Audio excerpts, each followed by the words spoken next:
RBL Weekly back on the air. The commissioner of the Roast Battle League, Pat Barker, joined as always by Sarah Keller. We are back. We are approaching the midway point of the 2023 season. Whoa. It has been intense, to say the least. Good to see you. Good to see you, man. Yeah. You excited to watch some battles today? Absolutely. Hell yeah. Today is Father's Day, and I've abandoned my family to come talk about roast battles. So hope everyone's happy. You're welcome. I forfeited my Dad of the Year trophy for this year by coming to do this and just leaving my kid home and my poor wife to care for an absolute maniac. I mean, it's your Father's Day. You can do whatever the fuck you want. That's a great point. Yeah, I could do whatever I want. Yeah, if my wife is watching this, quit crying. You know, it's fucking. I'm doing what I want, which is not being around my family. No, this is gonna be a fun week. It's gonna be an interesting week. Everything has been picking up. There's a lot of exciting stuff going on. We're heading back to Austin at the comedy Mothership on June 25th. Another league event where we have people from all 6 cities battling against each other. Looking forward to that. Hearing some rumblings of some other things that may be taking shape. Don't want to speak on anything before anything's official, but be on the lookout for some cool stuff. If you don't already, follow all of our Roast Battle teams on Instagram at Roast Battle Chicago, at Roast Battle Tokyo. You get it. You know the cities. Seek them out, find them. Almost all of them have their own page. So check out everything that they're doing on Instagram, YouTube, everything like that. Anything to add? Nah, man, let's do it. Let's watch some battles. All right, we're going to start with the number 5 battle this week. Comes to us from Barcelona. And this is actually a battle between the two guys who are most prominent in running the show. The two regular hosts, the two regular behind-the-scenes guys who coordinate everything. They battled back in the day. They decided to do a rematch. Phil Varney versus James Regal. Phil took the first battle. James is out looking for revenge. It's number 5 this week. Let's check it out. All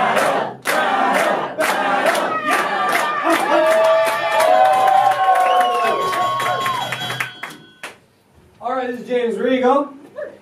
James was born into a very wealthy, posh British family, went to a boarding school. Now he's a poor loser. Yeah, it's a real riches to rags story. If you want to see a depiction of James's life, just watch Slumdog Millionaire backwards. It's true, I'm very poor. So this is Phil. Says he's a liberal, but always looks like he starts every sentence with, "I'm not racist, but..." I've known Phil a while. I'm not sure if he's the gayest ever straight man or the straightest ever gay man. Me neither. Let's see. This is something interesting. James was recently in an orgy. Something he told me in confidence.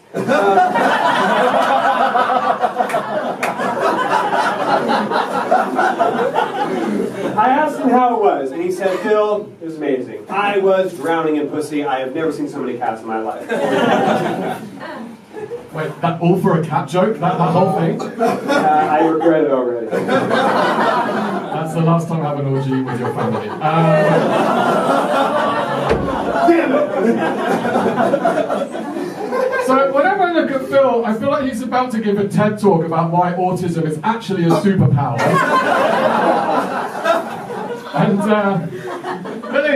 he has very submissive energy, this Phil. I feel like he's the kind of guy that wears a t-shirt that says #AllWivesMatter. It helps because I was also simping over Jonathan somehow. I sub, yeah, I dumb, yeah, I did. Anyways. James is a producer out here. He does a lot of comedy out here.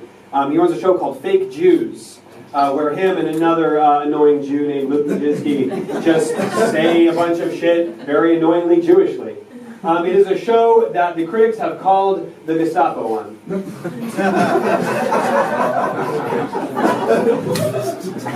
So, are those your jokes or your manifesto? If there was a difference. Right. So Phil here, his parents are Mormon. And Phil used to be a Mormon missionary. It's true. Yeah. Incidentally, Mormon missionary is what he calls when his dad is on top.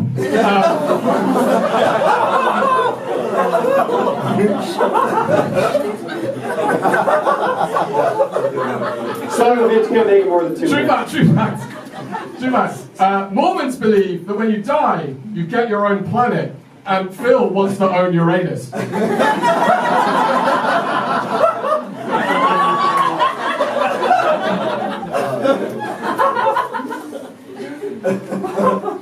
James is divorced. His ex-wife is Ukrainian. The marriage started falling apart after less than a year. You got weak game if your Ukrainian penetration rate is less than Vladimir Putin's. At least that son of a bitch made it 4 seasons.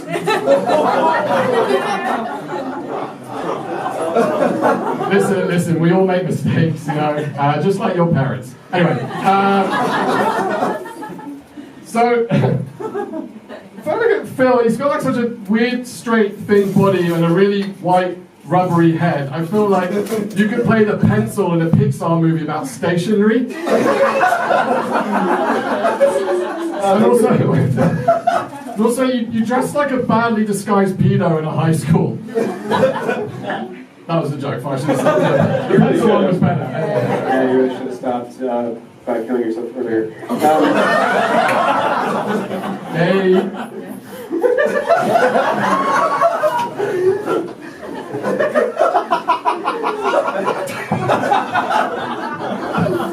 Oh, God. So James is divorced.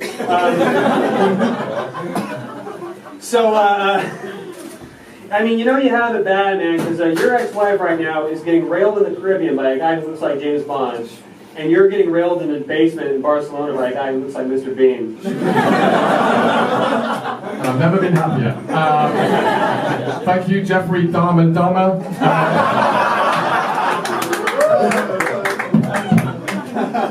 So final thing to say about Phil is, last year he got a vasectomy.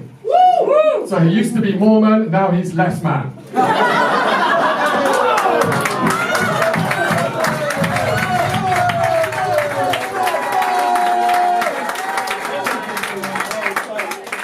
Oh man, you should have brought that joke to our last battle. Saving it up for you. Oh, fuck. Was that it? We're done.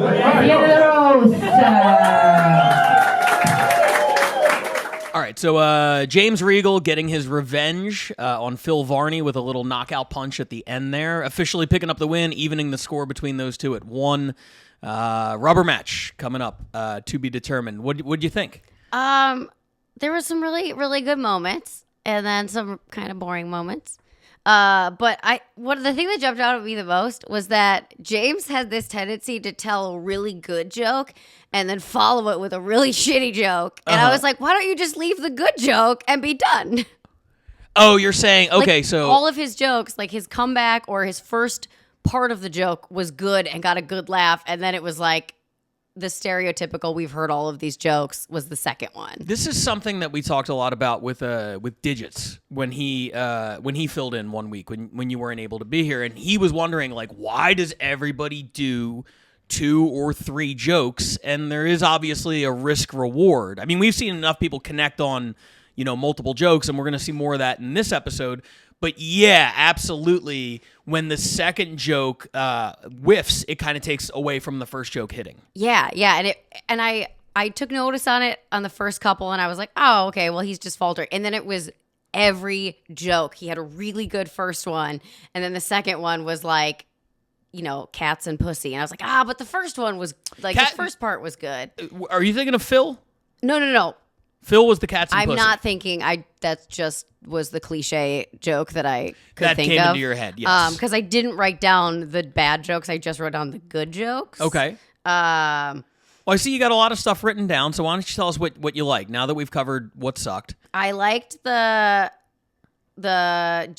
James's joke, he looks like a liberal, but he starts every sentence with, I'm not racist, but. Right. I liked the orgy joke by Phil. And then I didn't like the cat ending at the end. And then I thought his comeback was great to that, of like calling out like, that sucked. Right. I believe he said all that for a cat joke, which is very true. Because I mean, that's something that runs through every time I hear a pussy cat joke, that's exactly what goes through my head. And James calling it out was great. I really liked the Mormon missionary joke. 100% saw exactly where he was going, but then he added the extra fun twist of his dad's favorite position, which I did not expect. So that was good, because otherwise I would have seen it coming. Right. And I really liked the Jeffrey Dumb and Dahmer. Yeah. Yeah, absolutely. I mean, the things that jumped out at me, number one, they replaced the misspelled Comedy Clubhouse sign with a cardboard one that spells comedy correctly. And thank you. Thank you, guys. You heard my complaints, and you followed up, and I love you for it. You're going to be in the league forever just for that. The things that jumped out at me was I thought the chemistry was so good. They're obviously friends, and a lot of the off-the-cuff stuff was the best. 100%. A lot of the setups to the jokes. When Phil said... James was recently in an orgy, which is something he told me in confidence. Oh, yes. To me, that was maybe the hardest I laughed in the Yes. entire battle. And then, to the actual orgy joke itself about the cats was like not good. Yes. But I laughed so hard at kind of like the setup, and they're kind of like back and forth and everything like that. I really like. There was one moment where they both just broke down in kind of like laughter towards the end, and like nobody was even ready to tell a joke because they were just laughing so hard. They were having fun up there, which I loved. So the chemistry was great. The off-the-cuff stuff was good. I agree with a couple of the jokes that you mentioned. The thing about the Mormon missionary one that I love is it also served the purpose of setting up his closer, 100%. which if you try to cram that into one joke where it's like, Phil is Mormon and he had a vasectomy. He used to be Mormon. Now he's less. That's a lot. Yeah, exactly. Yeah. But by doing it in joke number 3, you're setting up joke number 5. I love shit like that. You're thinking a couple of, steps ahead. 100%. So I thought James strategically was great. The Jeffrey Dumb and Dahmer was amazing. To have a little bit of an accent and be able to play with words like that, where dumb sounds like Dom. Yeah. And Mormon sounds like Morman. And you could sort of play with the language, which we might not be able to do with our accents. I'm envious of that, and I like that. That was something I noticed, because like the Jeffrey, like when I say Jeffrey Dumb and Dahmer, it doesn't sound as funny as when he said it, and I was like, oh, way to like. I don't know if that's a conscious thing of like, oh, I can do this in my accent, or if it's just they sound the same. Exactly. I'm sure for them it's just like, well, this is in with their accent. I guess dumb and dom sound more alike than they do over here. So I don't think it's a strategic thing. I don't think he's sitting around like, thank God I live in Barcelona where I'm able to pull this off. No, I think he's just writing, but. I definitely took notice of it, and I think it's really cool how they're able to sort of play with the words like that.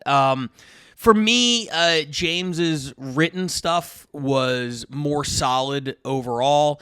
Phil, the orgy joke was such I feel like a missed opportunity. Oh, 100%. It was something that was right there, and his setup was so good. And then the long rambly setup on the Jewish joke. I don't even remember what it was.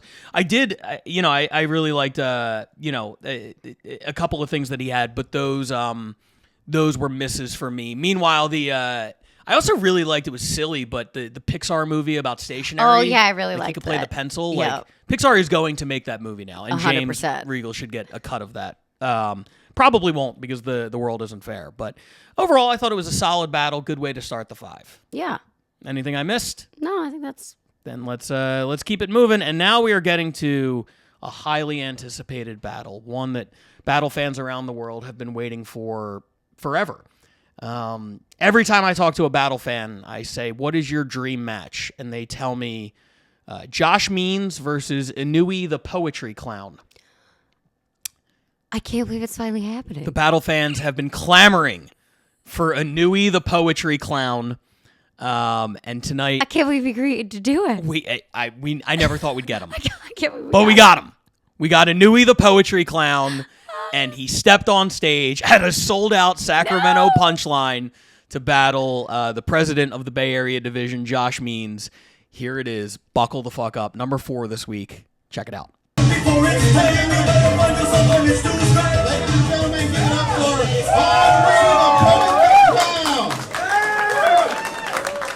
Holy shit, I'm battling a clown for the main event of a sold-out Roast Battle Bay Area show. You could say I've got some big shoes to fill. Did you say this was a roast battle? Oh, I thought this was a boast battle. I've only come prepared for nice things to say about you. Uh-oh, I'm gonna say some fucked up things. All right, the fucking Amir already left. I'll let you decide. Do you want to go first or defer? Ladies first, please. All right. I'll go first. Everybody, who's ready for the main event? Oh yeah. Keep it going for inbred clown posse over here. He looks like he's taking a bunch of cream pies to the face.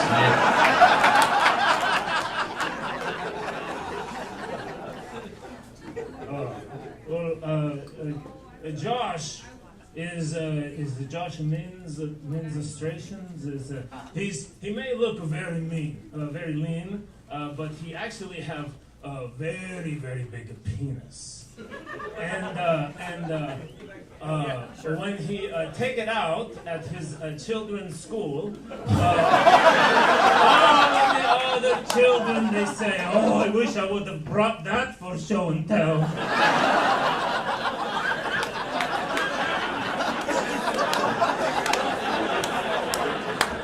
This is what happens when you mix artistic with autistic. One more time for John Wayne Gay, C-. I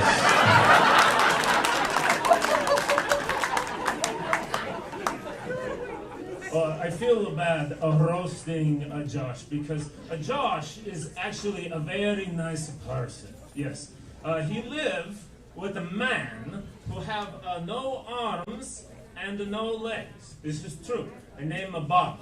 And he do everything for Bob. He is sweet for Bob, and he cook for Bob. And when the Bob get horny, he a Bob for Bob.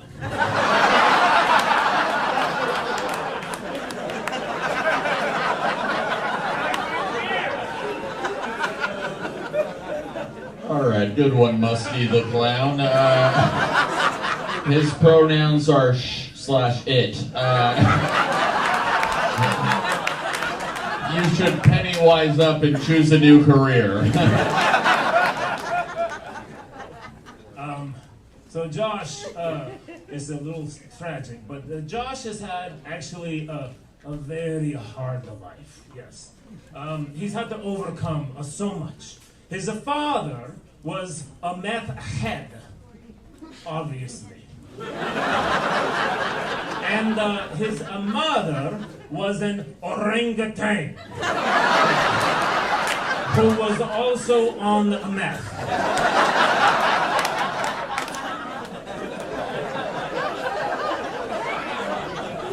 All right, fuck. I'm kind of wishing you were a mime instead, if I'm being honest. Oh, I feel like there aren't enough never-ending handkerchiefs to clean up when your boyfriend paints your face.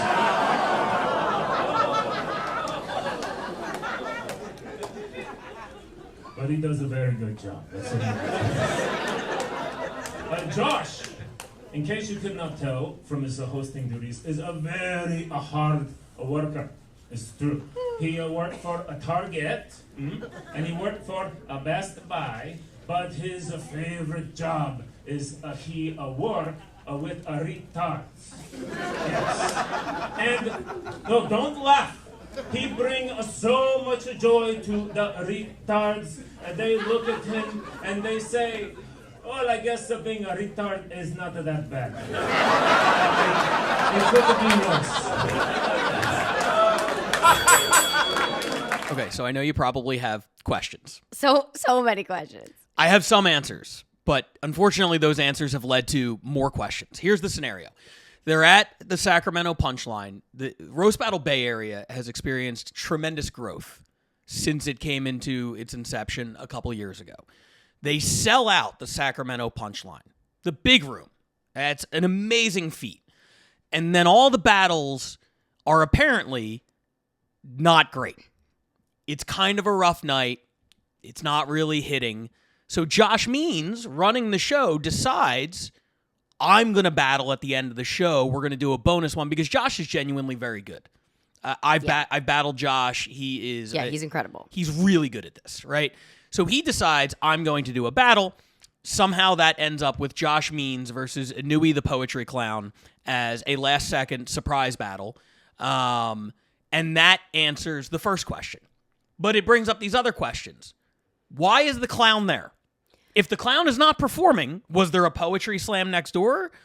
Why? He didn't do any poetry. Why is he the poetry clown? I'm very, very mad he didn't do any poetry. You can't call yourself a poetry clown and then not do a fucking poem. Not one of those words rhymed. No. The entire time.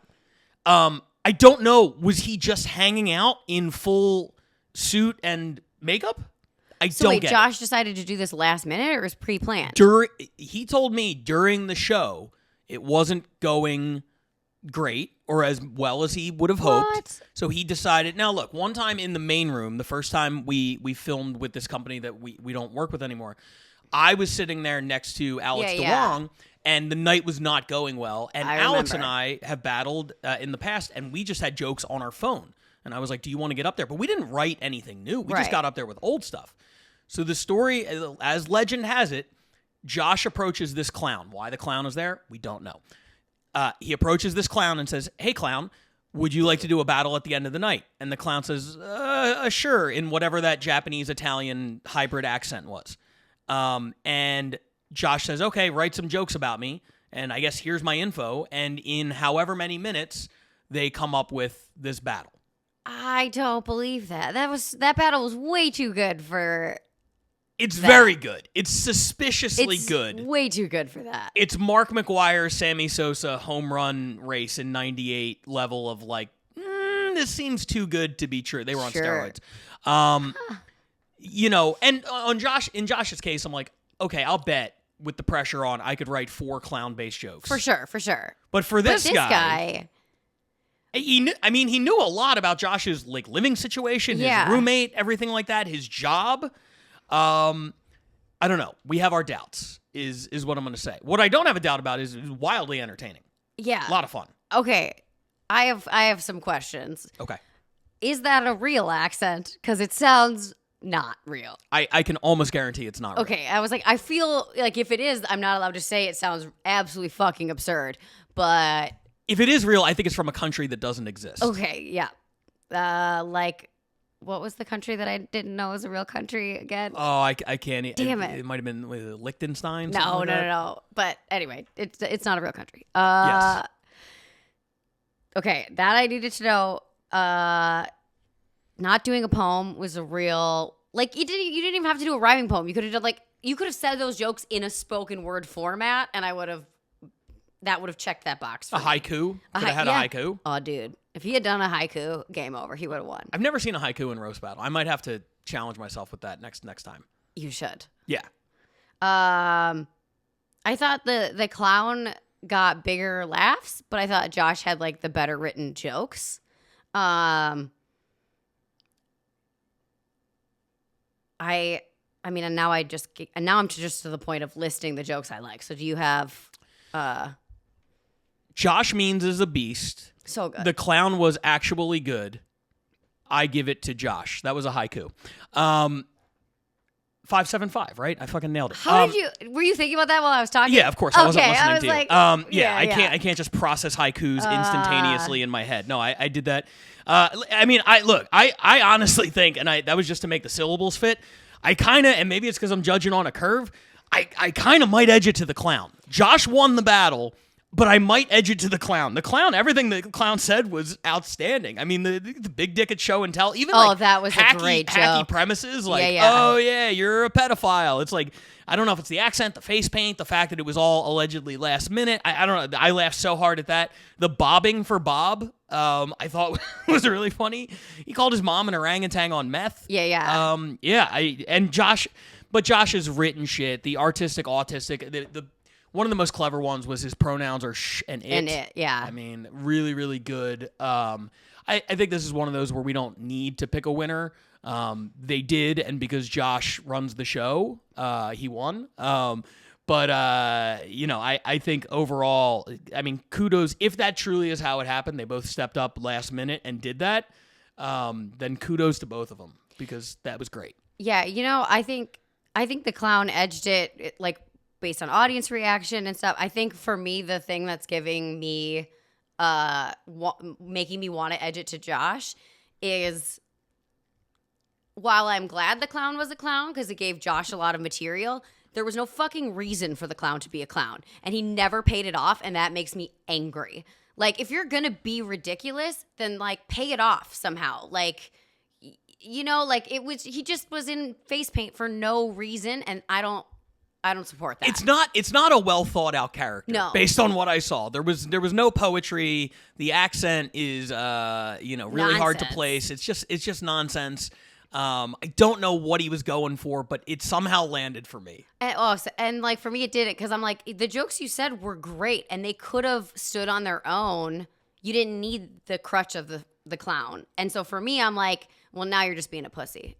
Maybe if you're already there in clown makeup. Right, if that's how, but I still, you know. Are you going to go to the you only have time to either write jokes about Josh or go to the bathroom and wash it off 100%. and come up on stage and be like, hey, my name's Frank or whatever the fuck. Like, I think he made the right choice. I think there's something funny about an over-explained clown that doesn't live up to any of his promises. I think it's great. I think we need more characters where it's like, hey, I'm Rich, the flaming chainsaw juggler, and then he never does that. I would respect that. I kind of dig that. All right, well, you and I differ in that. Okay. Well, the judges here are tied at 1. We might have to have a rematch between Josh and Inui. Either way, really exciting stuff, and congrats to Roast Battle Bay Area on selling out that show. That's an amazing achievement. Keep up the good work there. Let's go to number 3 right now, and this is a city we haven't seen a lot of in the rankings. Our last place team, but they sent us a really entertaining undercard this week that I'm excited to check out. This comes to us from Toronto. This is Hershon Aurora going up against Freddie Jan. It's the number 3 battle in the world this week. Here it is. All right. Yes. Okay. Thank you very much for coming out tonight, guys. Round of applause for yourselves, first and foremost. Yes. Yes. So before we start, I'll give a little background on my opponent, some background information. Okay. You guys will quickly see he's got the voice of a cartoon character. Okay. He's Indian. He raps, and he's also extremely short, which is why everyone in comedy calls him the Brown M&M. And much like the Brown M&M may contain traces of nuts. We don't know, honestly. I prefer Sing Shady, actually, but whatever. Freddie, you might not know this based on how he looks, but Freddie went to Queen's University, where he majored in seducing minors. And minored in scaring white people. It actually took him 6 years to graduate. His degree is almost as long as his neck.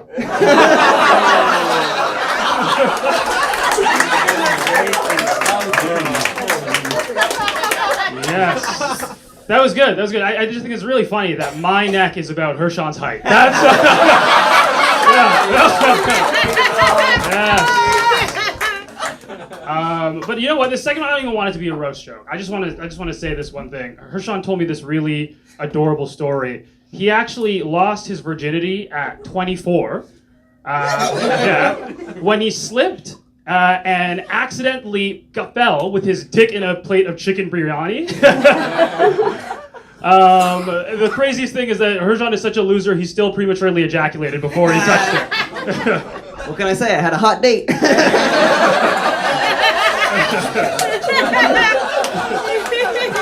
This guy's laugh is killing me. Freddie dresses like he's a white guy trying to be black on Halloween.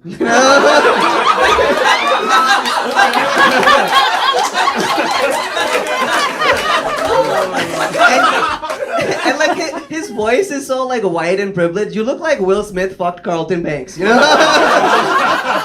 This guy's the Fresh Prince of healthcare, you know? Oh man, that's good. That is really, really good. I wanted to end off just by saying this, guys. Hershon really is a rapper, okay? He really is a rapper, and he is a great example of why Indian men shouldn't rap, because all of his lyrics are just about why white women won't respond to his DMs. You know? And it's crazy. Like, if you guys want, I actually can read you some of his lyrics. You guys want to hear? Yeah? Okay. All right. Let me just pull them out. Okay. I got him here. Okay. So, this is from his hit song, Megan, Please Answer Me. Okay? All right. It goes, Megan, come to my bedroom and I'll make you a jai-ho. I'll fuck you like my last DoorDash delivery, long and slow. Straight up, I have your location. And nobody knows. Your door's unlocked at the corner of Yonge Street and Ontario. Bars, which is what he should be locked behind. That's I was just about to say, I think Freddie's jealous that I have bars and his dad's locked behind.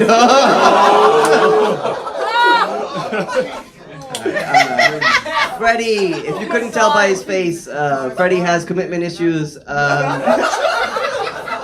All of his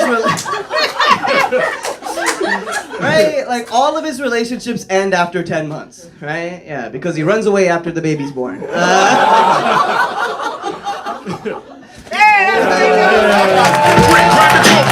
So after a battle featuring a poetry clown that contained no poetry, Freddie Jan comes up with a nice 4-bar scheme to end the battle. Finally, somebody rhymes on this fucking show.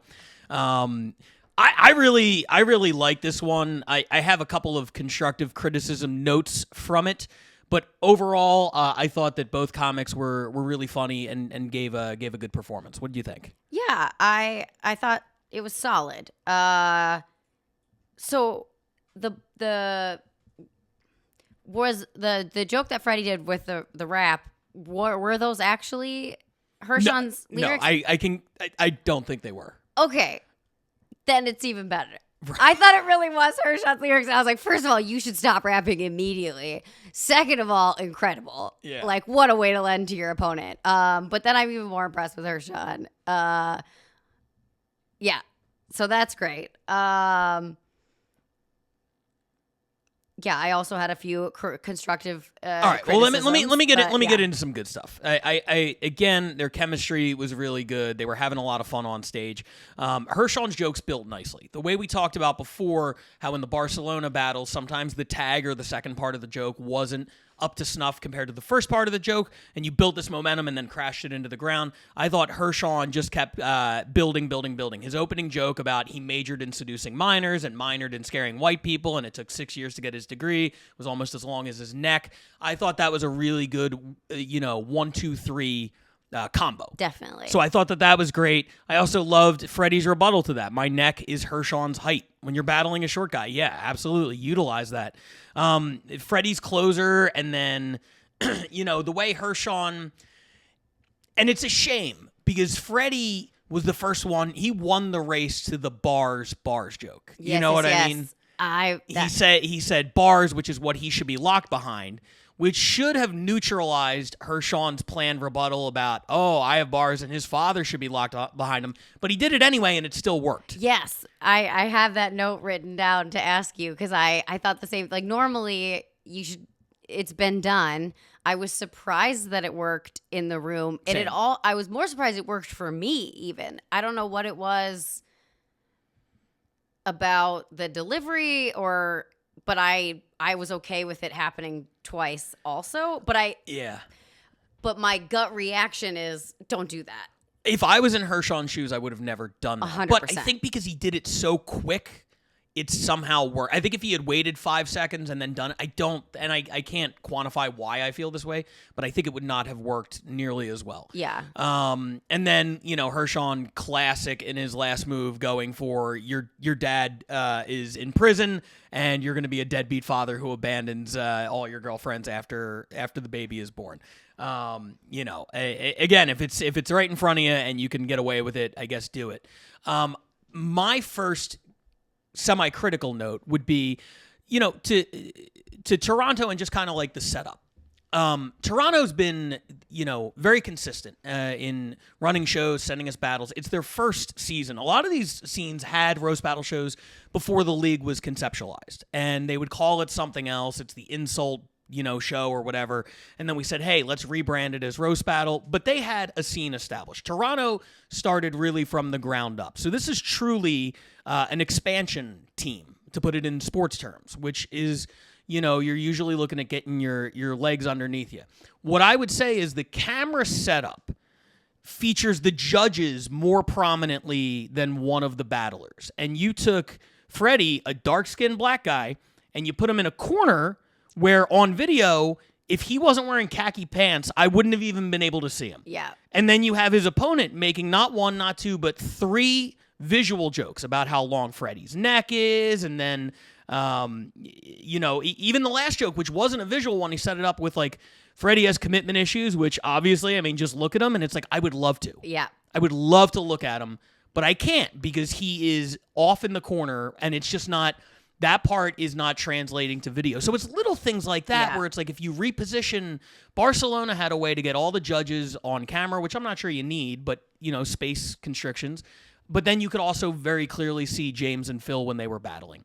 So stuff like that is like, maybe look at a different camera angle, because I feel like, I had to go by kind of the reaction of the crowd and be like, I know this joke is a killer. I know Freddie has a big-ass neck just based on how the crowd's reacting. Right. But I couldn't see it. Yeah. Yeah. I wanted to be able to enjoy it more, and I couldn't. My only note was I thought Freddie's last 2 jokes were great, and I loved all parts of them. The first couple were really very wordy for me and very clunky, and I thought he could have cut them down a little bit more. Yeah. And made them a little tighter. Yeah, absolutely. I think for the first one, he had a lot of setup that was unnecessary. For the Brown M&M punchline. You don't 100%. Have to be like, he sounds like a cartoon character. I understand why he did it. Yep. But it would have almost been better if you're like, Hershon is a rapper. We call him the Brown M&M. There, you hit it in 2 seconds because everybody can see he's brown. Everybody gets the reference. And then maybe pick out a classic Eminem song and figure out a way to tie that into a 1-2 punch. But these are the things that you kind of learn as you go. I understand where the thought process is, you know what I mean? But I do think that kind of set the two apart early on. Definitely. With the Eminem joke, it took me a while to get the punchline because I was bogged down by all of the other details in my mind. So I was it took me a solid 10 seconds to be like, Eminem, oh, the rapper. I was like, why is he talking about candy all of a sudden? Because he filled my head with so many other details.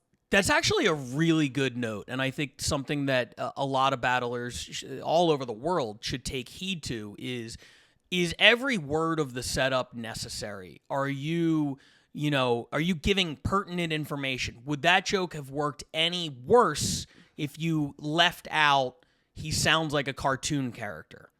I don't think so. No. Because when most people think of M&Ms, they think of the actual candy, not the cartoon character on the screen.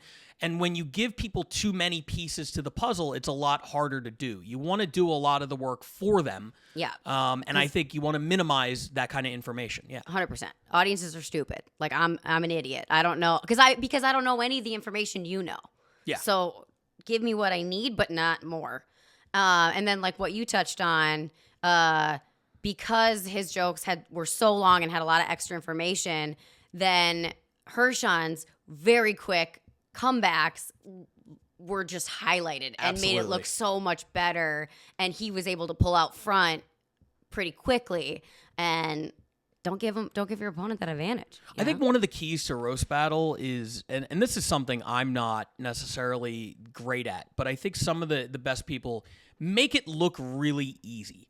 Make it look like if you didn't know any better, you'd think that they were just making those jokes up kind of on the spot. And I think that Hershon was really good at that, And I think that that's a skill that is enviable. I wish that I had it, but some people can make it look so kind of effortless. And when you're next to somebody who looks like they're putting in way too much effort, it kind of looks like, oh, this guy is just naturally funny. 100%. But I thought really that only hit on Freddie's first joke. It was a rough start to the battle, but I thought he really rebounded after that. I thought he did a great job. It was one of my favorite battles I've seen from Toronto this season, and I hope to see a lot more from him. Yeah, I enjoyed it. I really liked the rap about the unanswered DMs. That was delightful. The concept of all of his songs are about why white women won't answer his DMs. Just very, very fun. Great. So, great job, Hershon. Great job, Freddie. Great job, Toronto. Nicely done. Move that camera so we can see both of the battlers next time. I love how most of my critical notes are like, your sign is misspelled and your camera is misplaced. But sometimes it's the little things like that take a battle like up or down a notch. But overall, the joke writing and everything, you guys did an excellent job. Okay, let's move on to the number 2 battle this week. This is from Austin, but features no Austin battlers, so we will be splitting the points. We introduced this system a couple weeks ago. This was another battle from the Mothership, featuring a Chicago comedian against a Bay Area comedian. This is Tito, who recently won the Chicago tournament, won 5 battles in about a month. They have a lot of tournaments, I feel like. They have one big yearly one. Oh, okay. Yeah, and Tito won it this year, earned himself a title shot against Jessica Misero, which just happened the other day. Jessica retained her title. But this is Tito. I don't know Tito, so I'm excited for Jessica. But Tito's a lot of fun. Yeah. He's a lot of fun, very high energy, interesting style, and he's going up against another guy with an interesting style that we've seen before, Logan Farr from the Bay Area. Of course, Logan's biggest credit is getting his feet chopped off by a train and being one hell of a roast battler. So this was Chicago versus the Bay Area in Austin from our last Mothership event. It's number 2 this week. Here it is. Choo-choo. I mean, that is one way to get plastic surgery. All right, gentlemen, it's one round. It's 5 jokes. Who's going first? You got this? You got this. Folks, are we ready for this? Battle! Bay Area! Chicago! Let's go! Ladies and gentlemen, look at this series of unfortunate events. This clickety-clackety snickets looking ass. Bro, you look like a protein bar. Fuck the can opener.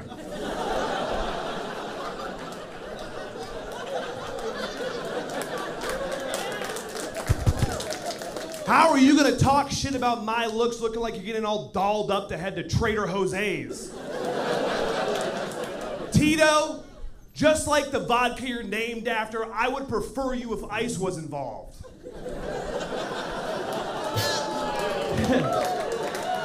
You got resting ice face, bitch. Shut up.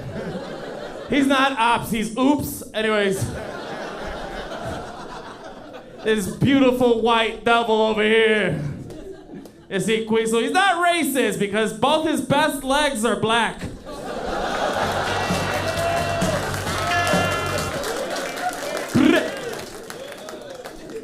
Keep it going for Tranny Trejo.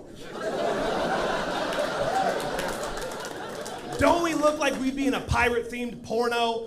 I would be peg-legging Captain Jack Swallows.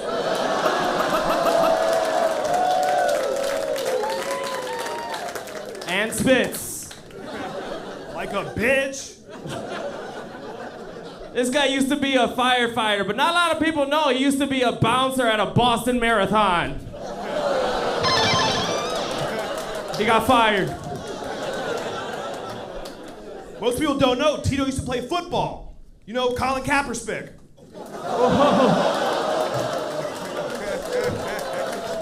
In that case, I'm Don Quixote and you're the abandoned windmill, bitch. Fuck out of here. Dude, with your leather, tattoos, and piercings, you look like you're an MS 13 and under. So you're tight, bitch. They're slow. This man was hit by a train at 21. Since then, his wife left him and he lives in a van. Turns out the train that hit you was called life.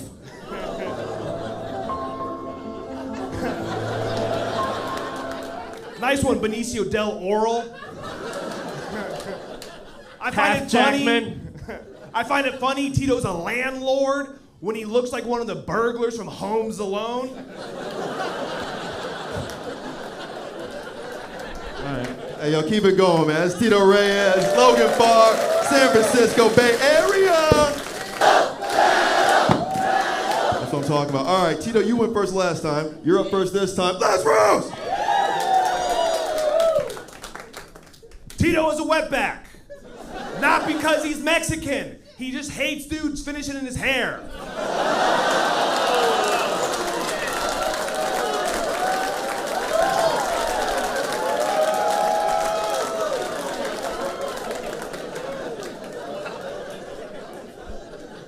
Bro, you sound like a cyborg that hates trans women. If you were the Terminator, you'd be the T-Buck 50. Keep it going one more time. All right. Okay, so two of our best from across the country coming into one spot to battle. I thought it was a lot of fun. What do you think? Yeah, I thought it had some really, really good moments. I really liked the Logan's not racist because his best Both legs of his best legs are black. That's great. Yeah. I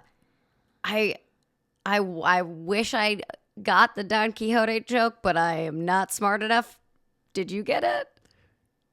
No. Yeah, No. I'm like, shoot, I didn't read. I may be, our perspective may be skewed because we just got back from Tokyo where Don Quixote is the name of like this really bizarre. Did you go to a Don Quixote? Yeah. It's like a Walmart on like PCP. It's fucking insane. But no, I know that their name derives from a historical figure named Don Quixote, and I failed history. He's a crazy person that wanted to fight windmills. I don't feel bad for not knowing that. I mean, naturally. Yeah. Well, and I think like, so maybe in Texas that joke would do better, but also it's Texas, so like it probably would do worse if you're relying on the audience to know stuff. Well, also it's Austin, which isn't really Texas. Right. Yeah, I wish I could give that joke the credit that maybe it deserves or doesn't deserve, but I don't know. I liked the MS 13 and under. It drove me a little bonkers that Tito didn't plant his feet and kept swaying back and forth.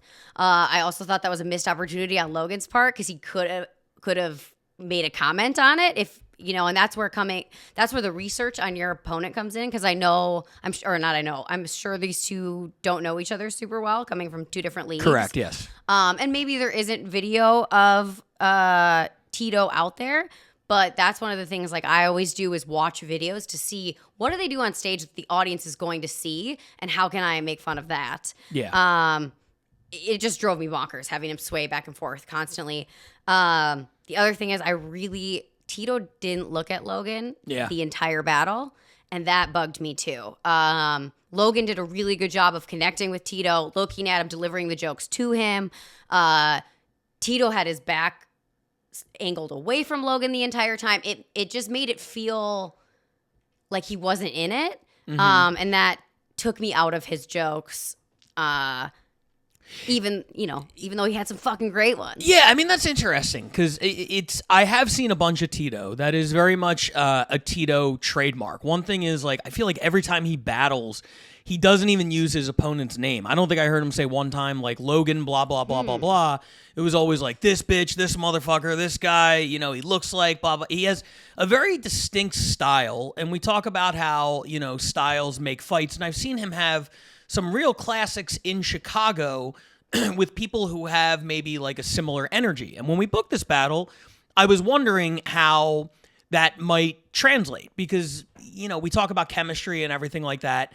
And I completely get what you're saying. Yeah, I don't feel like it was super personalized. And I think also by the same token, he felt like Logan's material wasn't super personalized for him. It was interesting because Logan connected personally by addressing Tito by name and looking at him and doing all those things. But Tito's material about Logan's, legs and everything like that was more, I feel like, geared towards the person. Yeah. Whereas Logan had a lot of effective racist Yeah. sort of wordplay type of things. Yes. And I really did like MS 13 and under. The Colin Kaepernick spec didn't really do a whole lot for me. I love the Tito vodka. I'd like him better if ice was involved. But see, here's an interesting thing on that. Chicago just dropped about a week ago the finals of that tournament where Tito battled Brandon Kiefer, and Brandon did basically the exact same joke. Now, that battle wasn't out, so Logan didn't know about it. Right. But from Tito's perspective, he just heard it. I'm sure it's like, oh, another Tito's. And I was a judge, and I was like, I specifically referenced that joke. I'm like, what a great joke. Right. And I'm sure Tito was like, everybody does that joke. It was the first time I heard it. For sure. Seemed really clever. But yeah, I mean, they both had some really good stuff. Tito saying he looked like he was a bouncer at the Boston Marathon, I thought was great. Logan's entire thing about the pirates, the peg leg, and Captain Jack Swallows, I thought was good. In the room, it felt like Logan was controlling it a little bit more, and I couldn't put my finger on why. And I think you might have hit on some of it. I think you brought up like something that I had think hit me subconsciously, but I didn't know, like it wasn't conscious. Yeah. Which was about their material and how Tito's was more personal.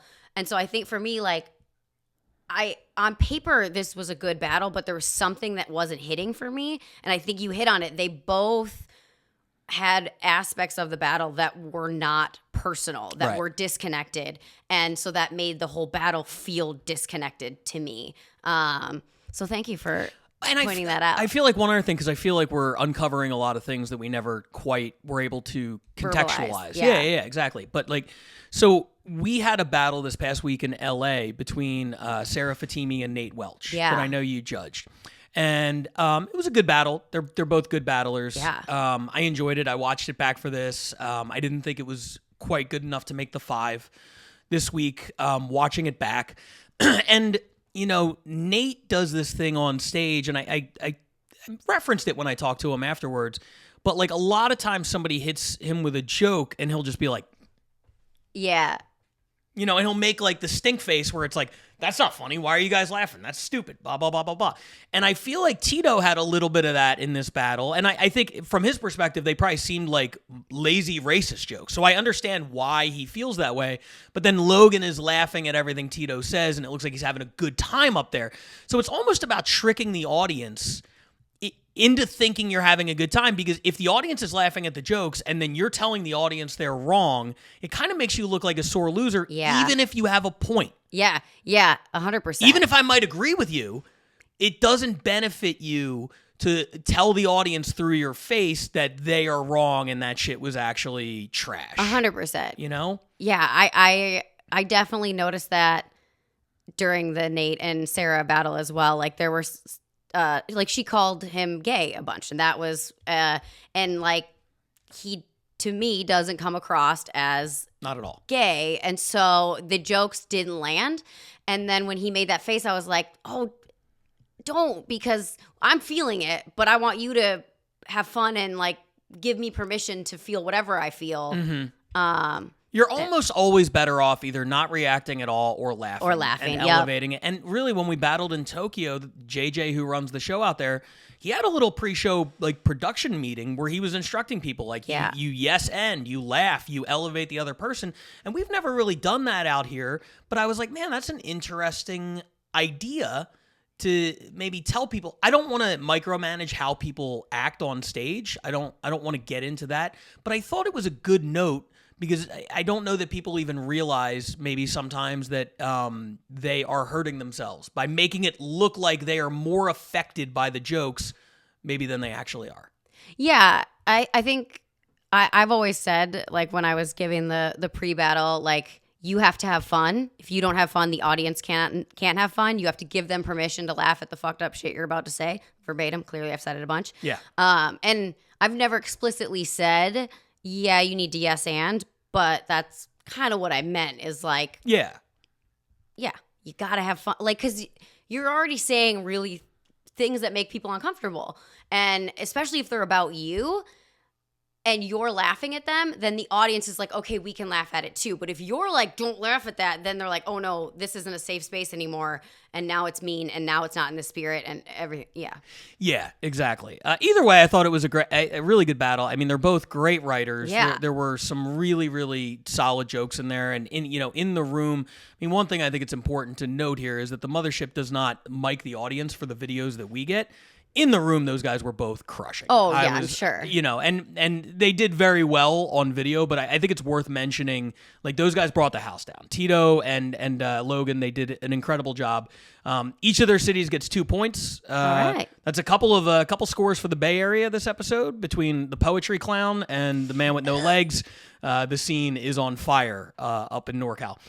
Let's finish it off with the number one battle this week. This comes to us from Scotland. Now, Scotland ran one event a couple months ago, and we got some amazing footage out of it. They made a real run to the top of the standings, and then they were waiting in the weeds for their next event. They ran the event. It looks like it was a great success. And the first battle from that event comes to us this week. It's number one. This is Ray Brogan versus Amanda Dwyer from Scotland. Here it is. Hold on to that nonce horn, Pauline.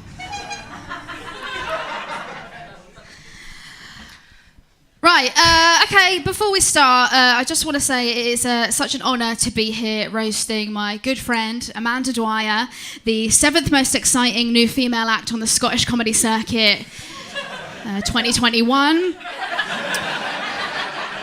and I actually go way back. She's actually the first woman I ever met who caused me to start questioning my sexuality. Like, maybe I'm not gay.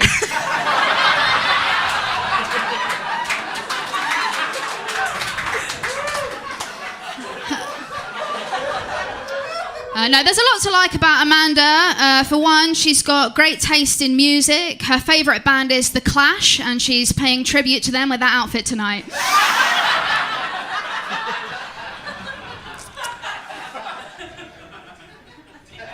Done. Ray is the horrific combination of English and boring.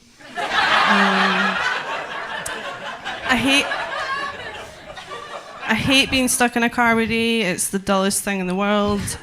Last time I gave Ray a lift, I actually intentionally drove over a roundabout at 40 miles per hour just so she would say something. She didn't.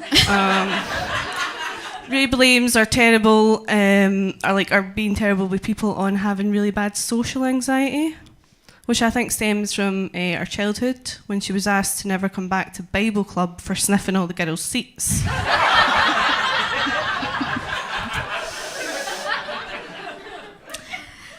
Okay. Growing up, Amanda dreamt of being a wedding dress designer so she could be a big part of someone's happiest day, which is so ironic for someone who has such sad bridesmaid energy.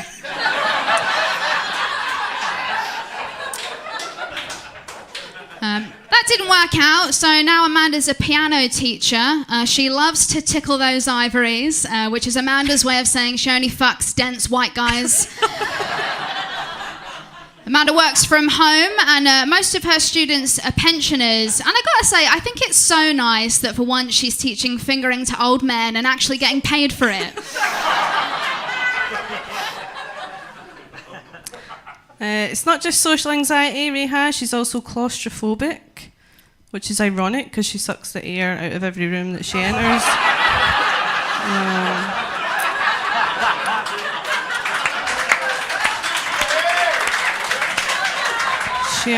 She also has to perform her stand-up in some of the smallest rooms in the country. But thankfully for her, they're mostly empty. On behalf of everyone who's seen Ray stand up, we just want to say, Ray, we get it, you're gay. We can see your dungarees. Yeah,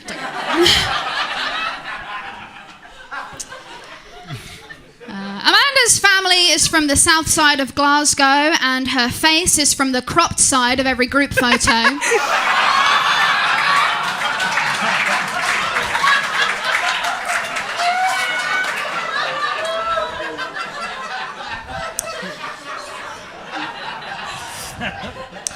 Amanda's close with her sister. Her sister actually recently fell and sustained a brain injury at a 1975 gig because she wanted to be like all the other 1975 fans.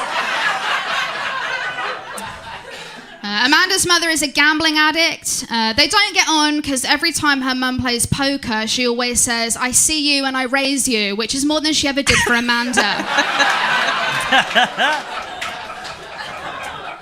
Amanda hates gambling. She doesn't believe in luck. And with those genes, who can blame her?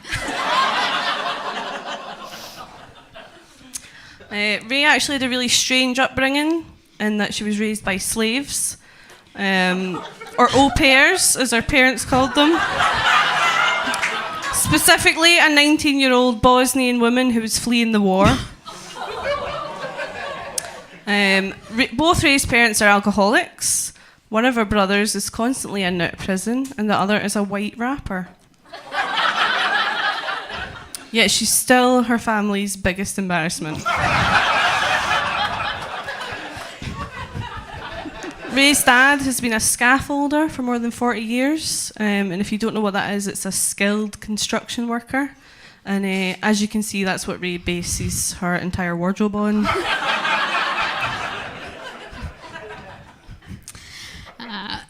Amanda's never been that lucky in love, and I think it's because her standards are too low. I'm telling you, this poor bitch has had more cheap dates inside her than a bougie Weatherspoons. Amanda just got dumped by her lazy, unemployed ex-boyfriend. She wasn't happy in the relationship because her ex never wanted to go anywhere, but he was able to muster the energy to walk out on her and her son.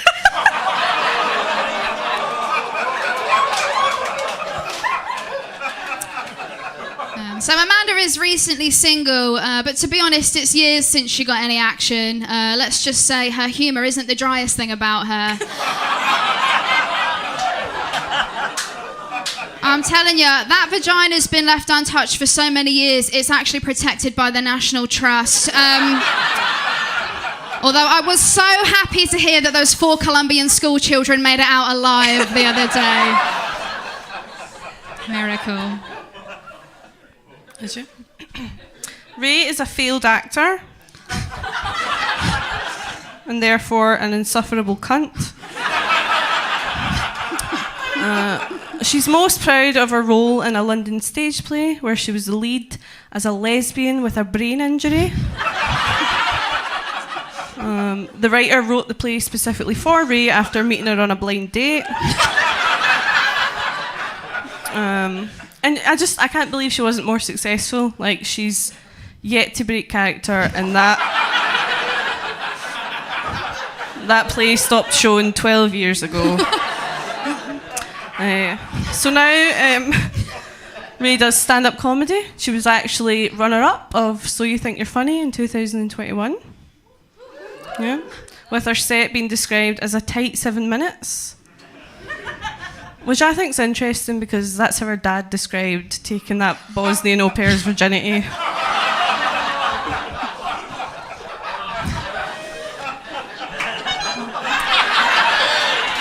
Yes!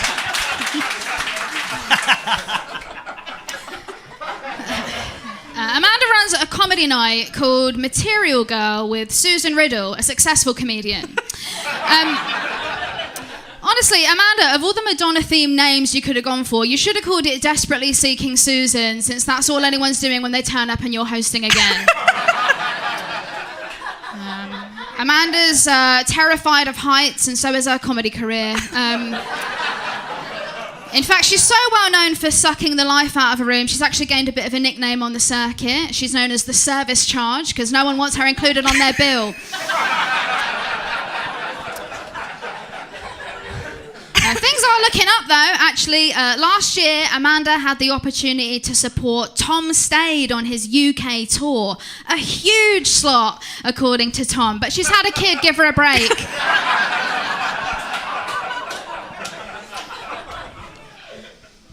Ray and her girlfriend Jess have been together for 8 years, and they recently bought a puppy, which they called Bebop. Which is a shame. They named it after a type of jazz, which is, well known for being hot, loud, and exciting. which is obviously the complete opposite of anything they could ever spawn themselves. Ray told me recently she's actually thinking about freezing her eggs in case she ever does want to have babies, but she said she wouldn't carry the baby, Jess would have to, which I thought was quite harsh because Jess has been carrying the conversation for the last 8 years. Imagine all the tiny dungarees in that house.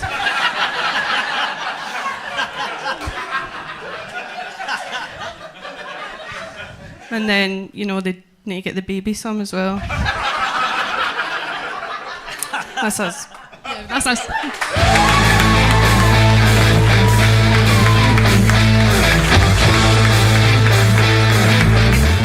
So the number one battle this week comes to us from Scotland. One thing I love about Scotland and Australia is they run events so infrequently that the battlers are like, this might be my only shot for a year. Let me tell every joke I've ever written. Yeah. There's so many jokes, and the quality, the percentage of hits for that many shots is unbelievable. Yeah, I won't say 100%, but like very close to 100%. Way closer to 100% than a lot of battles we see from across the world, including LA, where the goal is to write 3 jokes. Right. Or 5 jokes. You know, people are doing 3 jokes and hitting on 1. People are doing 5 jokes and hitting on 3. These guys are doing 50 jokes and hitting on 46. Yeah. It's absolutely unreal. 100%. This was an incredible battle. I love to see 2 women battle and just fucking knock it out of the park. Yeah. I'm going to add this caveat before I go farther. Amanda has a slight handicap for me because I had a harder time understanding because Scottish is a hard accent for me to understand.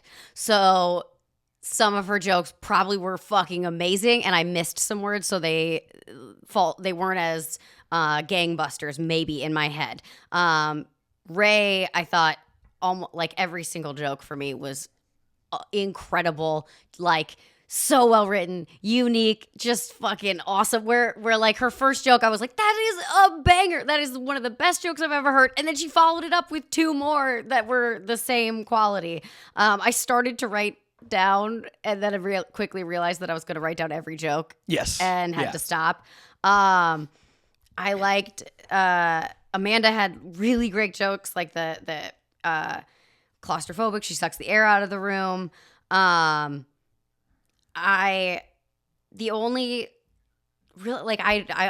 thing I have to say that's like critical about this battle is Amanda called Ray boring a lot. Yeah. And maybe Ray is in real life, but like she wasn't on stage. She's a great joke writer. She was very compelling. Her voice is more interesting than Amanda. Amanda has a very monotone, like low inflection voice. So to me, I was like, hold on.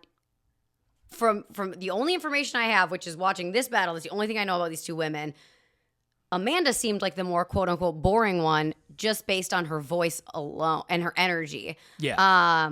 So the boring, and she hit it so many times, it was hard for me to connect with those jokes, even though they were really well written. Yeah, so I mean that touches on something that I actually really want to compliment them both about, which is stateside we have everything is a lot more appearance based. 100%. And you land on an angle, and it's usually something that is visually apparent to the audience, or something that is a juicy topic of joke writing.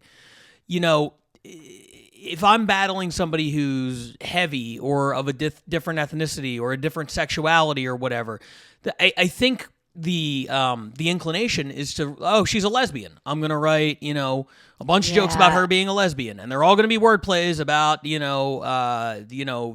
scissoring or whatever. Like, it's a lot of lowest common denominator stuff. And I get what you're saying, and I agree, and I think that was one of the differences in the battle. But for Amanda to take those swings, it's really hard to write a joke that captures the essence of a person and who they are and go beyond just the visual kind of things.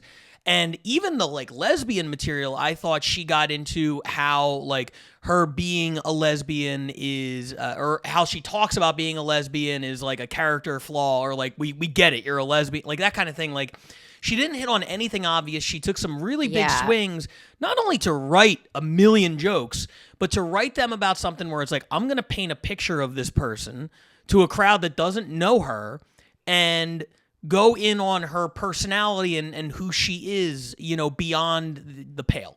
I think is a really admirable approach. I agree it didn't fully connect, but I respect the hell out of it. 100%. And I had like written, I love to see a battle, especially like between two women where it isn't like them just calling each other sluts. Absolutely, and like and appearance, like it was an elevated battle, and I really appreciated that. And so a part of me feels like a little bad criticizing that one thing, but it was the only thing for me that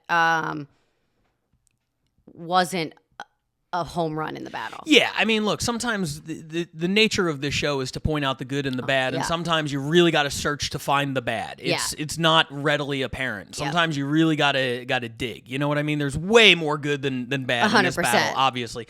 When I watch them in an effort to kind of determine the list and everything like that, I'm not even focused on who's saying what. I'm paying attention to the number of laughs, the hit rate on the jokes, everything like that. So this was my first time watching it with a critical eye as to like who was actually performing. I came into this thinking like, okay, they both crushed, and they did. But Ray, her joke writing was so impressive to me. She did a couple of the things that I talked about a minute ago, where it's like the essence of the person. When she said that you have such sad bridesmaid energy, which is somehow it worked perfectly. Like so much. But then there were like different little wordplay. I'm a big like wordplay guy. She's from the south side. Her family's from the south side of Glasgow, and she's from the crop side of every group photo. Oh, that joke was the poker. I see you and raise you is outstanding. Her boyfriend. He never wanted to go anywhere, but he found the energy to walk out on her and her son. They call her the service charge because nobody wants her on the bill. Yes. I mean, really well-written stuff from front to back. Amanda, on the other hand, had a couple of runs that I really loved. You mentioned the claustrophobic, she sucks the air out of the room she's in, but then there was a little run of claustrophobic jokes. She has to perform in small rooms, but the crowd's mostly empty. Really, really smart way to tie that together. The whole thing about her being in a play where she played a lesbian with a brain injury. The guy wrote it for her after they met on a Tinder date. I just love the sort of painting of that picture. So I really, really enjoyed both of them. I do think Ray edged it out. I thought Ray just blew me away in terms of the quality of material. Yeah. And speaking of material, the Material Girl, Seeking Susan, just to connect all those dots. Yeah, I want to know how her brain works because I was so impressed. And like, again, none of the jokes were so creative and not about those, like you touched on, roast battle tropes. Yeah, you absolutely, know, those like things that are so easy to go to. And I mean, I do it. Yeah, of course. Absolutely. When I battled Keith Carey, two fat guys, it was the fat guy Super Bowl. We were like, how can we do? We went to triple overtime. We did 12 jokes apiece. That's 24 jokes. Probably 22 of them were fat jokes. There were other aspects involved. We brought each other's lives in, but it always kind of came back to the other one, being fat. Like, there's nothing wrong with that, and it was a killer battle, but I also respect the other way where it's like to challenge yourself to not do any of that. And maybe it's not a challenge. Maybe this is just how they roast in Scotland, and they're probably listening to this like, why the fuck would I call her fat? Why would I do that? But out here, I'm telling you, that's the easy, lowest common denominator stuff. And I was really impressed with the joke writing, as I have been with every Scotland battle that I've seen. Yeah, can we see more, please? Because yes, I'm so impressed. Well, we're going to be seeing a lot of them coming up because they just had an event. Of course, you know the rules. You have 30 days to submit from an event. So we're going to be seeing at least one or two more from that event. Very much looking forward to it. I've been really, really impressed with Scotland and the level of joke writing. And they move up the standings this week with a number 1 battle picking up 5 points. They are now second in the international standings behind only London. Let's pull those up real quick, Cody, and just take a look at them. So as you can see here, We'll start with the international and then make our way to the U.S. Scotland jumps up a couple spots. Barcelona, Australia, and Scotland had all previously been tied with 14. Barcelona, even though they had a battle make the top 5, they drop a spot this week, as does Australia. Tokyo falls back to the number 3 spot.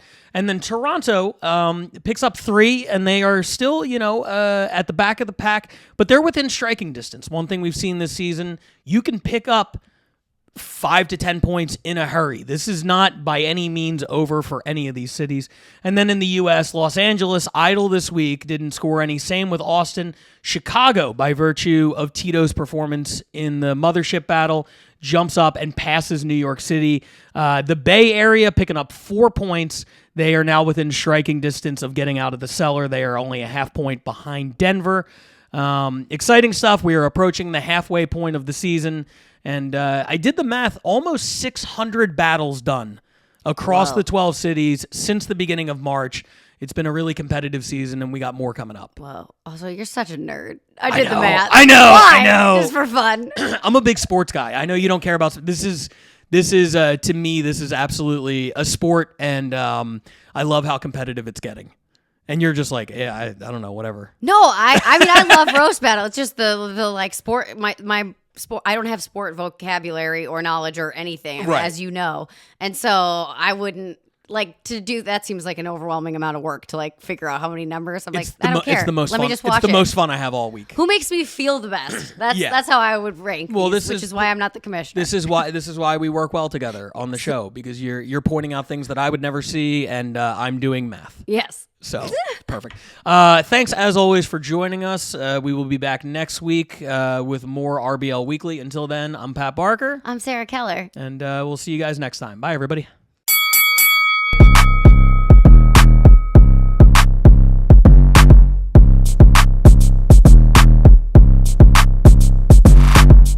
Okay, so number 5 battle this week, James Regal gets his revenge with a kind of a knockout punch at the end there, evens the score 1-1 with Phil. I assume the rubber match is coming at some point. What did you think? Okay, I feel bad because I totally zoned out during the last joke. That was apparently the knockout punch. Which doesn't say a good thing about that. Should we cut this out and maybe I rewatch the ending? Yes. Okay. I'm so sorry. Yeah, let's do that.